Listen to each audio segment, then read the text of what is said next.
করুন। আমি Nelson Mandela একজন মেডিকেল এক্সিকিউটিভ হিসেবে কাজ করছি। আমি অনেক জায়গায় লেখা দেখেছি যে শান্তি হলো ইসলাম। এটা ভালো কথা, তা সেটা যে যাই মনে করুক না কেন, অমুসলিমদের মধ্যে, খ্রিস্টান লোকদের মধ্যে, হিন্দু লোকদের মধ্যে একটা ভুল ধারণা আছে যে, এমনকি মুসলমানদের মধ্যে এটা আছে যে মুসলমান হওয়া মানে উদ্ধত। এটা কেন হবে? আবার একজন মানুষ হিসেবে আমি ঈশ্বরে বিশ্বাস করি, একক ঈশ্বরে। এমনকি আমি যিশুও বলি না। আমি কি ঈশ্বরের দূতের উপর বিশ্বাস না রেখেও ইসলাম ধর্মে নিজেকে দীক্ষিত করতে পারি? দয়া করে আগে শুনুন, দূত বা নবীকে না মেনে কি আমি সেটা করতে পারি? এই অবস্থায় আমি যদি নিজেকে ধর্মান্তরিত করি, সবাই আমাকে যে নামে চেনে, নেলসন ম্যান্ডেলা, ধর্মান্তরিত হলেও আমি কি এই নামটা রাখতে পারবো? ভাই দুটো প্রশ্ন করেছেন।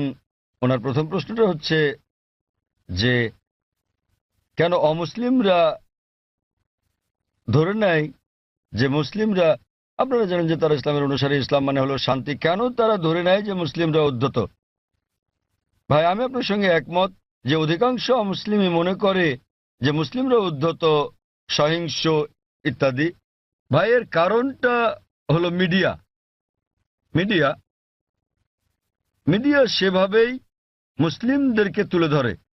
আপনি আজকে দেখেন যে কোনো সন্ত্রাসী হামলা হলেই সাথে সাথে তারা মুসলিমদের দায়ী করে সব সময়, ঠিক বা ঠিক যাই হোক না কেন। ওকলাহোমা বোমা হামলা যুক্তরাষ্ট্রে, যাতে প্রায় 166 জন মানুষ মারা গিয়েছিল, এটা ছিল আমেরিকার মাটিতে সবচেয়ে বড় বোমা হামলা। দিনের পর দিন এটাকে বলা হলো মধ্যপ্রাচ্য ষড়যন্ত্র, এতে মুসলিমরা জড়িত। পরবর্তী সময়ে তারা জানতে পারলো যে এতে জড়িত ছিল দুজন মার্কিন সৈন্য, কমিউনিস্ট, তারা জড়িত ছিল। এটা সংক্ষিপ্ত সংবাদে এলো, শেষ ঘটনা শেষ। তো মুসলমানদের ব্যাপারে হলে শিরোনামে চলে আসে, আর অমুসলিমরা জড়িত থাকলে এটা সংক্ষিপ্ত সংবাদ। যেমন ভারতীয় সংবাদপত্রে আপনি দেখবেন যে একজন 50 বছর বয়স্ক আরব, 50 বছরের বয়সের আরব মুসলিম 19 বছরের এক মেয়েকে বিয়ে করছে। দেখবেন যে অনেক বড় সংবাদ, শিরোনাম। পরের দিন 50 বছর বয়স্ক অমুসলিম 9 বছরের মেয়েকে ধর্ষণ করেছে, এটা আসে সংক্ষিপ্ত সংবাদ।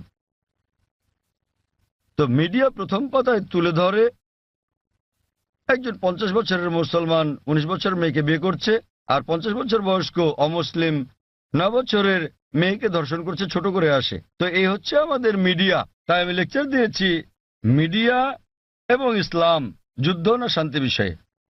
এটা ছিল, এই আলোচনাটা আমি প্রায় 1 বছর আগে দিয়েছিলাম বোম্বেতে, মিডিয়া ও ইসলাম, যুদ্ধ না শান্তি, এবং আরো অনেক জায়গায়। আর মিডিয়া কিভাবে কি করে বিস্তারিত বলেছি। ভাই আপনাকে একটা প্রশ্ন করি, আপনি কি আমাকে উদ্ধত মনে করেন? না। মাশাআল্লাহ। আপনি কি মনে করেন এখানে যারা বসে আছেন তারা সবাই উদ্ধত? কেউ কেউ, সরি, কারো কারো মুখ দেখে মনে হয়। না না ভাই, আপনি দেখেন, আপনি অতিথিতে দেখুন আর ভাই তাদের আপনি চেহারা দেখেন, দেখুন। ঈশ্বর কাউকে যে চেহারা দেন তার জন্য কি তাকে দোষী করা যায়? আমি আপনার মুখ দেখতে পাচ্ছি না, এখান থেকে আপনার মুখ দেখতে পাচ্ছি না, আপনিও পর্দা আমার মুখ দেখতে পাচ্ছেন, আমি দেখছি না। খোদা না করুক আপনার চেহারা যদি উদ্ধত হয়, আপনাকে দায়ী করা যাবে? না। না। তাই কখনো বলবেন না যে চেহারা উদ্ধত। হ্যাঁ, কারো ব্যবহার যদি আপনাকে খোঁচা মেরে থাকে, এখানে কেউ কেউ আপনাকে মেরেছে, আপনাকে কেউ গালাগাল করেছে? না। তো ভাই আপনি যদি বলেন চেহারা উদ্ধত, তাহলে আপনাকে আবার ভেবে দেখতে হবে। দেখুন, চেহারা হলো ঈশ্বর প্রদত্ত, তাই কাকে দায়ী করবেন, ঈশ্বরকে না মানুষকে? অথবা নিজেকে দায়ী করতে পারেন যে আপনি মনে করেছেন সে উদ্ধত। আরেকটা ব্যাপার দেখেন ভাই, মনোবিজ্ঞান আছে। মনোবিজ্ঞানে বলা হয় যে, দেখেন আমি একজন মেডিকেল ডাক্তার, মনোবিজ্ঞানে বলা হয়, ধরেন আপনি ভাবছেন যে মিস্টার এ আপনার শত্রু, আপনার মনে হচ্ছে মিস্টার এ আপনার শত্রু, ঠিক আছে? কিন্তু তিনি একজন সাধারণ মানুষ, গড়পড়তা মানুষ। যখনই মিস্টার এ কে দেখছেন, তাকে শত্রু ভাবছেন আপনি, এবং আপনি রেগে যাচ্ছেন, তার দিকে এভাবে তাকাচ্ছেন। তিনি একজন স্বাভাবিক মানুষ, যেহেতু আপনি সেভাবে তাকাচ্ছেন, তিনিও রেগে যাচ্ছেন। তো যখনই তিনি রাগছেন, হ্যাঁ বলেছিলাম না, দেখলেন আমার দিকে কিভাবে তাকাচ্ছে? প্রথমে তো আপনি তাকিয়েছেন, তিনি একজন সাধারণ মানুষ। যেহেতু আপনি মনে মনে ভেবে নিয়েছেন যে মিস্টার এ আপনার শত্রু, তিনি যখনই আসেন আপনি শত্রুর মতো আচরণ করছেন তার সাথে। তিনি স্বাভাবিক, কিন্তু আপনি তাকে দেখছেন, তার চলাফেরা দেখছেন, রেগে তাকাচ্ছেন। তিনি ভাবছেন এই লোক কেন আমার দিকে রেগে তাকাচ্ছে, তাই তিনিও রেগে যাচ্ছেন। তখন আপনি বলছেন দেখেন আমার দিকে কিভাবে তাকাচ্ছে, কিন্তু শুরু করেছে কি আপনি। তো এই মনস্তাত্ত্বিক মিডিয়া মানুষের মনের মধ্যে মাকড়সার জাল তৈরি করে দিয়েছে। মিডিয়ার ফাঁদ হচ্ছে মুসলমানরা উদ্ধত, সন্ত্রাসী, সহিংস, আপনাকে মেরে ফেলবে। তো আপনি খুব সাবধান হয়ে গেলেন, মানুষের মুখের দিকে তাকাচ্ছেন, হয়তো কেউ সন্ত্রাসীর মতো দেখতে। কারণ যখনই তারা বলছে সন্ত্রাসী, মাথায় টুপি পরিয়ে দিচ্ছে। তো যখনই মাথায় টুপি পরা কাউকে দেখছেন আপনি ভাবছেন সন্ত্রাসী। তো আসলে এটা হলো মিডিয়া যেভাবে বিষয়টাকে দেখাচ্ছে। তাই টুপির সাথে আমি স্যুট পরি, পশ্চিমা পোশাক এবং ইসলামী পোশাক, আর পাজামাও আমার গোড়ালির উপরে, তো আমি এটা মিশ্রণ করি। মিশ্রণ হলো পশ্চিমা সংস্কৃতির, হালাল কিছু আমি নিতে পারি, কিন্তু আমি মাথায় টুপি পরি। তো আসলে এটা হলো মিডিয়া। কিন্তু এমনিতে হ্যাঁ, সমাজে কিছু বিপদগামীর লোক থাকতে পারে। আমি বলছি না যে নিজেদের মুসলমান দাবি করা সকল মুসলমানই ভালো লোক, সকল ধার্মিক মুসলমান ভালো, কিন্তু মুসলমান নামধারী সবাই ধার্মিক মুসলমান নাও হতে পারে। ভাই আপনি বলেন তো, ভারতের সবচেয়ে বেশি ভারতীয়কে কারা হত্যা করেছে? কারা? আপনি কি জানেন? না। কাশ্মীর। কাশ্মীর জানেন তো? কাশ্মীর, হ্যাঁ। হ্যাঁ, আপনি কোথায় শুনেছেন? মিডিয়ায়। একদম ঠিক, কাশ্মীর। কিছু হলে কাশ্মীরি মুসলমান জিহাদি, ঠিক তো? ভাই আপনি কি জানেন ভারতের সবচেয়ে বেশি লোকদের কারা হত্যা করেছে? হয়তো কাশ্মীরিরা, তাই তো? না, আপনার কি মনে হয়, আপনি কি মনে করেন হয়তো তারাই? হয়তো। হয়তো, ঠিক আছে। এটা একদম অবাস্তব কথা। আপনি কি জানেন আসামে কতজন লোককে হত্যা করা হচ্ছে? উলফা, উলফার নাম শুনেছেন হয়তো। হয়তো সংক্ষিপ্ত সংবাদে, তাই তো? সংক্ষিপ্ত শিরোনামে নয়। উলফা হচ্ছে একটা হিন্দু সন্ত্রাসী সংগঠন। তাদের প্রধান উদ্দেশ্যই হলো মুসলিমদের হত্যা করা। তারা কাশ্মীরি বিদ্রোহীদের চেয়েও বেশি হামলা করে থাকে, কিন্তু সংবাদে খুব কমই তাদের শোনা যায়। আপনি কি মাওবাদীদের জানেন? মাওবাদীরা তারা ভারতের ৬৬টি জেলার মধ্যে থেকে পুলিশের ভাষ্যমতে ১৫০টিরও বেশি জেলা দখল করে আছে।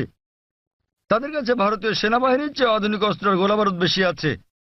তাদের কাছে রকেট লঞ্চারও আছে। আপনি কি জানেন আধা কিলোমিটার দূর থেকেও তারা পুলিশ ফাঁড়ি ধ্বংস করে দেয়? এগুলো সংবাদে ছোট করে আসে। হ্যাঁ স্যার। তারা ভারতের জন্য কাশ্মীরিদের চেয়েও বড় বিপদ। কাশ্মীরিরা শুধু কাশ্মীরেই গোলাগুলি করে। সেটা ঠিক না বেঠিক পরে আলোচনা করব। তাদের এই যুদ্ধ ন্যায় কি অন্যায় পরে আলোচনা করতে পারবো, ঠিক না বেঠিক। কিন্তু তারা স্থানীয় আর মাওবাদীরা পুরো দেশ কব্জা করছে, এবং সরকার মাওবাদীদের চেয়ে কাশ্মীরিদের নিয়ন্ত্রণ করতে বেশি টাকা খরচ করছে। আমাদের বুঝতে হবে যে এই হচ্ছে মিডিয়া। এটা মূলত মিডিয়াই। সব সমাজে খারাপ জিনিস আছে। মিডিয়া সমাজে দুষ্ট লোকদের খুঁজে বের করে এবং তুলে ধরে এভাবে যে মুসলিম মাত্র এরকম। আমি নিশ্চিত কিছু কিছু লোক মুসলমান হওয়া সত্ত্বেও অপরাধী, যারা হয়তো নিষ্পাপ লোকদের হত্যা করে থাকে, তারা কোরআনের বিরোধী। কিন্তু আরো বেশি অমুসলিম রয়েছে যারা আরো বড় অপরাধী, যারা আরো বেশি ভারতীয়কে হত্যা করছে, কিন্তু মিডিয়া তাদের তুলে ধরছে না। তো আপনার প্রথম প্রশ্নের উত্তরে বলা যায় যে এর জন্য মিডিয়ায় দায়ী। আর তা না হলে আপনি এখানে দাঁড়িয়ে থাকতেন না, ঠিক তো? চিন্তা করেন, আপনি হাজার হাজার লোকের সামনে দাঁড়িয়ে আমাকে প্রশ্ন করছেন। আমি এটা হ্যাঁ, ভাবিনি। সেটাই প্রশ্ন করা। যদি আপনি নিশ্চিত হতেন তাহলে আমাকে প্রশ্ন করতেন না, তাই তো? তো এটাই হচ্ছে প্রমাণ যে যদিও আপনি মিডিয়ার কথা শোনেন কিন্তু তাদেরকে পুরোপুরি বিশ্বাস করেন না। তাই আমরা আপনার মতো লোকদের সম্মান করি। নেলসন ম্যান্ডেলা, আর এটা আমাকে দক্ষিণ আফ্রিকার সেই মহান নেতার কথা মনে করিয়ে দেয়, নেলসন ম্যান্ডেলা। এবার আপনার দ্বিতীয় প্রশ্নে আসি। আপনি বলেছেন যে আপনি একজন খ্রিস্টান এবং যীশু খ্রিস্টের উপর বিশ্বাস স্থাপন করেন। আপনি জানতে চেয়েছেন আমি কি ইসলাম গ্রহণ করতে পারি, মুসলমান হতে পারি? রাসূলকে বিশ্বাস না করে আপনি বোঝাতে চেয়েছেন নবী মোহাম্মদকে বিশ্বাস না করার কথা, ঠিক? হ্যাঁ। দূত বলতে তো যীশু খ্রিস্টকেও একজন দূত বলা যায়। হিং লাইসেন্স, পাসপোর্ট, সরকারি সম্পত্তি সব আপনার এই এই নামে নেলসন করা ম্যান্ডেলার আছে। নামটা পরিবর্তন করতে হবে কিনা? ভাই একটা ভালো প্রশ্ন করেছেন যে খ্রিস্টান পরিবারে জন্মের কারণে তিনি আগের নবীদের সম্বন্ধে জানেন, তিনি যীশু খ্রিস্টের সম্পর্কেও জানেন, ইসলাম ধর্ম সম্পর্কে পড়েছেন, তিনি ইসলামের দর্শনে একমত, ইসলাম গ্রহণও করতে চান, কিন্তু নবী মোহাম্মদ সাল্লাল্লাহু আলাইহি ওয়াসাল্লাম সম্পর্কে তেমন কিছু জানেন না, ঠিক আছে? হ্যাঁ। এই কারণে তিনি নবী মোহাম্মদ সাল্লাল্লাহু আলাইহি ওয়াসাল্লামের উপর বিশ্বাস না এনে ইসলাম গ্রহণ করতে পারবেন কিনা, এই তার প্রশ্ন। আর তাকে তো নাম পাল্টাতে হবে কিনা? প্রথম প্রশ্নের ব্যাপারে বলা যায় যে আপনি একজন মুসলিম হতে পারবেন না যতক্ষণ পর্যন্ত সকল নবীর উপর বিশ্বাস আনবেন না। আমাদের সেই সকল নবীগণের উপরও বিশ্বাস আনতে হবে যাদের নাম কোরআনে আছে। তিনি যদি আল্লাহর একজন দূত হয়ে থাকেন তাদের আমাদের ভালোবাসতে হবে, সম্মান করতে হবে। আর আপনার জানার জন্য বলছি, ইসলাম হলো একমাত্র খ্রিস্টান ধর্ম বিশ্বাস যা বিশ্বাসের একটি ধারা হিসেবে যীশু খ্রিস্টকে বিশ্বাসের কথা বলেছে। কোন মুসলিমই মুসলিম নয় সে যদি যীশু খ্রিস্টের উপর বিশ্বাস স্থাপন না করে। আমরা বিশ্বাস করি যে তিনি আল্লাহ সুবহানাহু ওয়া তাআলা, আল্লাহর সবচেয়ে প্রভাবশালী নবীগণের একজন। আমরা বিশ্বাস করি যে তিনি মসীহ, যাকে বলা হয় খ্রিস্ট। বিশ্বাস করেন যে যীশু খ্রিস্ট বা ঈসা আলাইহিস সালাম নিজের অমরত্ব দাবিদার। তিনি বলেন যে তিনি ঈশ্বর। প্রকৃতপক্ষে আপনি যদি বাইবেল পড়েন দেখবেন কোথাও এমন একটাও নিঃশর্ত বক্তব্য নেই সমগ্র বাইবেলে যেখানে যীশুখ্রিস্ট বা ঈসা আলাইহিস সালাম নিজে বলেছেন যে আমি ঈশ্বর অথবা তোমরা আমার উপাসনা করো। আমি আবারও বলছি, যদি পড়েন বাইবেল সেখানে একটিও নিঃশর্ত বক্তব্য নেই, একটিও দ্ব্যর্থহীন বাক্য পাবেন না সমগ্র বাইবেলে যেখানে যীশুখ্রিস্ট বা ঈসা আলাইহিস সালাম নিজে বলেছেন যে আমি ঈশ্বর অথবা তোমরা আমার উপাসনা করো। এমনকি বাইবেলে দেখবেন যীশুখ্রিস্ট বা ঈসা আলাইহিস সালাম নিজে বলেছেন। এর উল্লেখ আছে গসপেল অফ জন অধ্যায় নম্বর 14 অনুচ্ছেদ নম্বর 28। যীশুখ্রিস্ট নিজে বলেছেন আমার পিতা আমার চেয়ে মহান। গসপেল অফ জন অধ্যায় নম্বর 10 অনুচ্ছেদ নম্বর 29। আমার পিতা সবার চেয়ে মহান। গসপেল অফ ম্যাথিউ অধ্যায় নম্বর 12 অনুচ্ছেদ নম্বর 28। আমি ঈশ্বরের শক্তি দিয়ে শয়তানকে পরাভূত করি। গসপেল অফ লুক অধ্যায় নম্বর 11 অনুচ্ছেদ নম্বর 20। আমি ঈশ্বরের আঙ্গুলের ইশারায় শয়তানকে পরাভূত করি। গসপেল অফ জন অধ্যায় নম্বর 5 অনুচ্ছেদ নম্বর 30। আমি নিজের থেকে কিছুই করতে পারি না, আমি যেমন শুনি তেমন বিচার করি, আর আমার বিচার ন্যায্য, কারণ আমি নিজের ইচ্ছায় চলি না, আমার পিতার ইচ্ছায় চলি। যে বলবে আমি সর্বশক্তিমান আল্লাহর ইচ্ছার অনুসারে নিজের ইচ্ছার নই সে একজন মুসলিম। যীশু খ্রিস্ট সাল্লাল্লাহু আলাইহি ওয়াসাল্লাম ছিলেন একজন মুসলিম। তিনি কখনোই দেবত্ব দাবি করেননি, তিনি কখনোই বলেননি যে তিনি ঈশ্বর। আর আপনি যদি বাইবেল পড়েন সেখানে বুক অব অ্যাক্টসে আছে অধ্যায় নম্বর 2 অনুচ্ছেদ নম্বর 22 যে হে ইসরায়েলের লোকেরা, এই নাজারেথের যিশুর কথা শোনো।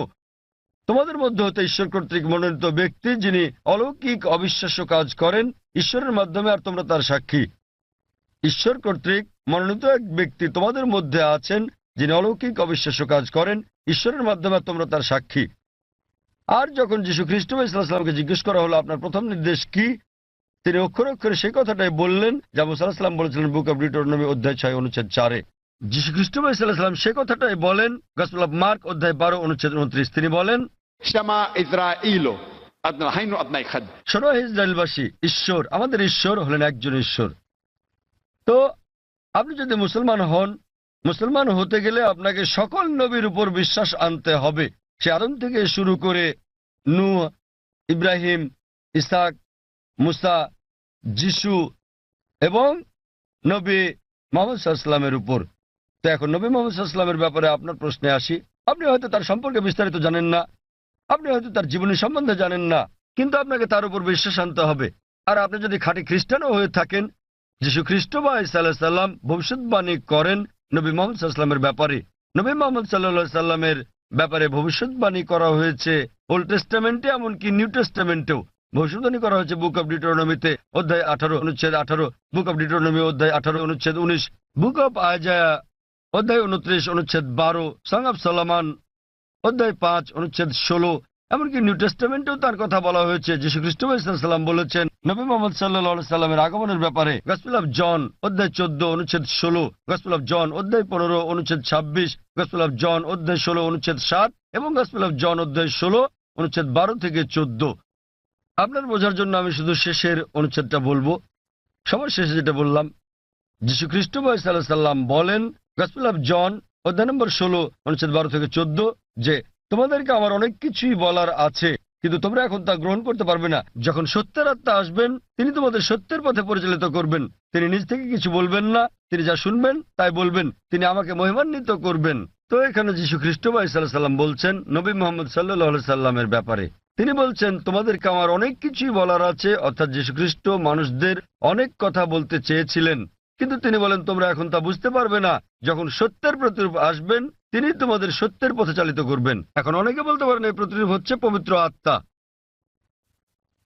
তারা বুঝতে অক্ষম যে প্রতিরূপ কোনো পবিত্র আত্মার কথা বোঝায় না। কেন? কয়েকটা অনুচ্ছেদ আগেই গসপেল অফ জনের অধ্যায় নম্বর 16 অনুচ্ছেদ 7 যীশু খ্রিস্ট সাল্লাল্লাহু আলাইহি ওয়াসাল্লাম বলছেন যে তোমাদের ভালোর জন্য আমাকে যেতে হচ্ছে, কেননা আমি না গেলে সত্যের প্রতিরূপ আসবেন না। সুতরাং আমি যদি যাই, আমার প্রস্থানেই তার আগমন নিশ্চিত। সেই প্রতিরূপ এবং শান্তি আসবে যদি যীশুখ্রিস্ট বা ইসা আলাইহিস সালাম বিদায় নেন।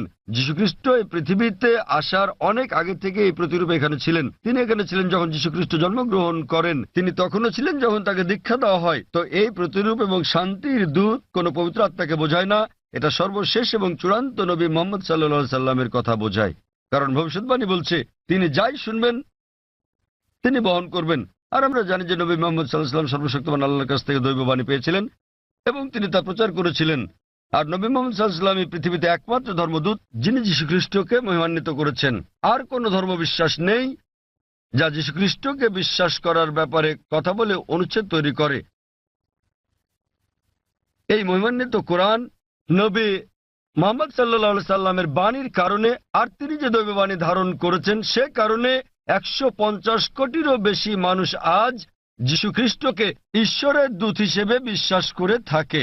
যদি নবী মুহাম্মদ সাল্লাল্লাহু আলাইহি সাল্লাম সেটা না বলতেন, যদি এই কিতাবে তার কথা প্রকাশিত না হতো, তাহলে আমরা বিশ্বাস করতাম না যে যীশুখ্রিস্ট ঈশ্বরের দূত। যেহেতু নবী মুহাম্মদ সাল্লাল্লাহু আলাইহি সাল্লাম বলেছেন, আমরা সকল মুসলমান সন্দেহাতীতভাবে বিশ্বাস করি যে যীশুখ্রিস্ট সাল্লাল্লাহু আলাইহি সাল্লাম আল্লাহর সবচেয়ে প্রভাবশালী নবীদের মধ্যে একজন। একইভাবে আপনি যদি খ্রিস্টান হন আর আপনার ধর্মগ্রন্থ পড়েন, নবী যীশুখ্রিস্ট সাল্লাল্লাহু আলাইহি সাল্লাম ভবিষ্যৎবাণী করে গেছেন সর্বশেষ ও চূড়ান্ত নবী মুহাম্মদ সাল্লাল্লাহু আলাইহি সাল্লামের আগমনের ব্যাপারে। এখন যেহেতু আমি তুলনামূলক ধর্ম নিয়ে পড়ি, আমি হয়তো যীশুখ্রিস্ট সম্পর্কে অনেক কিছু জানি, কিন্তু অধিকাংশ মুসলমানই আপনি যদি জিজ্ঞেস করেন যীশুকে ছিলেন, তিনি একজন নবী, কিন্তু আপনি বিস্তারিত জিজ্ঞেস করলে তারা নাও জানতে পারে। তারা বিশ্বাস করে যে তিনি নবী। আমি তুলনামূলক ধর্মতত্ত্ব, বাইবেল এগুলো পড়ার পরে হয়তো অন্য মুসলমানদের চেয়ে অনেক বেশি জানি, কিন্তু সকল মুসলমানকে বিশ্বাস করতে হবে যে তিনি একজন নবী। একইভাবে একজন মুসলমান হওয়ার জন্য আপনাকে অন্তত এটা মেনে নিতে হবে যে নবী মুহাম্মদ সাল্লাল্লাহু আলাইহি সাল্লাম, নবী মুহাম্মদ আল্লাহর দূত। যদি না মানেন তাহলে হতে পারবেন না, কারণ তিনি সর্বশেষ ও চূড়ান্ত নবী। আপনি হয়তো তার সম্বন্ধে বিস্তারিত জানেন না, কিন্তু আপনাকে বিশ্বাস করতে হবে তিনি একজন নবী। এবার আপনার শেষ প্রশ্নে আসি যে যদি আপনি ইসলাম গ্রহণ করেন, আপনাকে নাম পরিবর্তন করতে হবে কিনা। যদি আপনার নামের সাথে শিরক জড়িত থাকে, অর্থাৎ আল্লাহর সাথে অন্য কাউকে শরিক করা, তখনই আপনার নাম পরিবর্তন করাটা আবশ্যিক হবে। আর না হলে আপনার নাম পরিবর্তন করাটা আবশ্যিক নয়, এটা ঐচ্ছিক। আপনি চাইলে এটা করতে পারেন, না চাইলে দরকার নেই। তবু মুসলমান হতে গেলে নাম পরিবর্তন করাটা জরুরি নয়, আপনার বিশ্বাস পরিবর্তন করতে হবে। বিশ্বাস পরিবর্তন মানে বিশ্বাস করা যে ঈশ্বর একজনই, যাকে উপাসনা করা যায়।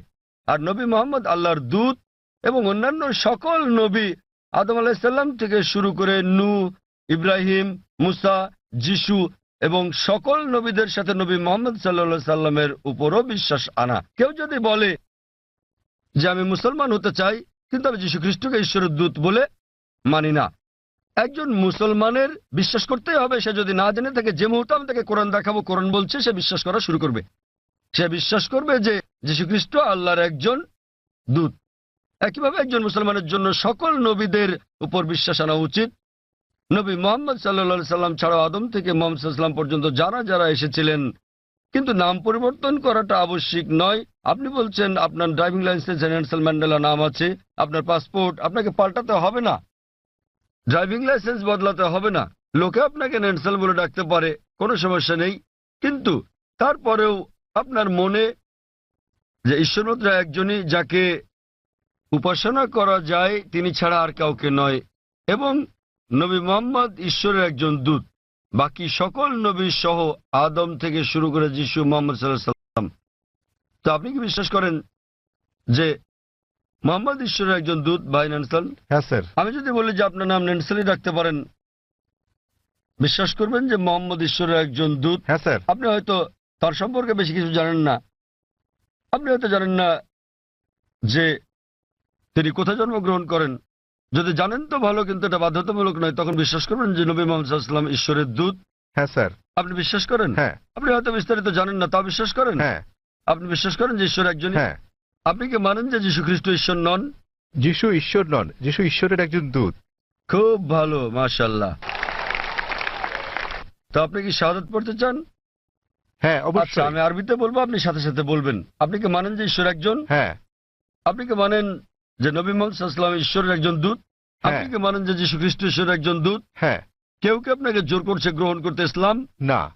কেউ আপনার উপর চাপ প্রয়োগ করছে? না। কোনো অর্থনৈতিক চাপ, টাকা? না। টাকার কোনো ব্যাপার নেই। তো আপনি মন থেকেই বলছেন, হ্যাঁ। আপনি নিজের ইচ্ছাতে, হ্যাঁ। কোনো চাপ নেই আপনার উপর।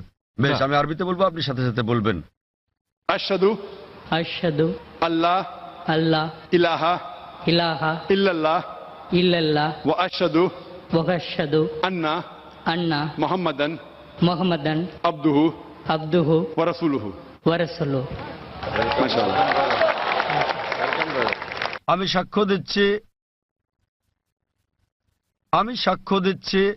আমি সাক্ষ্য দিচ্ছি যে যে কোনো উপাস্য নেই কোনো উপাস্য নেই আল্লাহ ছাড়া, আল্লাহ ছাড়া, এবং এবং নবী মুহাম্মদ নবী মুহাম্মদ হলেন হলেন আল্লাহর দূত আল্লাহর দূত এবং আল্লাহর বান্দা। এবং আল্লাহর বান্দা। মাশাআল্লাহ। ভাই, আপনি এখন মুসলিম এবং আপনি আল্লাহর কাছে প্রার্থনা করেন যেন তিনি আপনাকে হিদায়াত দেন এবং ইনশাআল্লাহ জান্নাতে জায়গা দেন। এই জীবন হলো পরকালের জন্য পরীক্ষা। তিনি আপনাকে ইনশাআল্লাহ জান্নাতে নিয়ে যাবেন। এবং আমি অন্যান্য ভাইদের প্রতি বলবো যে যখনই কেউ গ্রহণ করবেন ইসলাম, আপনারা বিষয়টার প্রতি খেয়াল রাখবেন এবং আন্তরিকভাবে সহযোগিতা করবেন, আরও সহনশীল হবেন। কারণ আমাদের দিনে একজন নতুন মানুষ আসছেন, তাকে আপনার সামর্থ্য অনুযায়ী সাহায্য সহযোগিতা করুন। এবং ইনশাআল্লাহ আমি দোয়া করছি আপনি আপনার নাম নেলসনই রাখতে পারেন। আপনাকে নাম বদলাতে হবে না, এটা আসলে আবশ্যিক নয়। আপনাকে নাম বদলাতে হবে না, আপনার নাম নেলসনই রাখতে পারেন এবং একই সাথে একজন ধার্মিক মুসলিম হতে পারবেন। কোরআন বুঝে পড়ার চেষ্টা করবেন এবং যতটুকু নির্দেশনা আপনি পাবেন ইনশাআল্লাহ তা প্রয়োগ করেন। এবং আমি আপনাকে অনুরোধ করছি আমার জন্য দোয়া করবেন।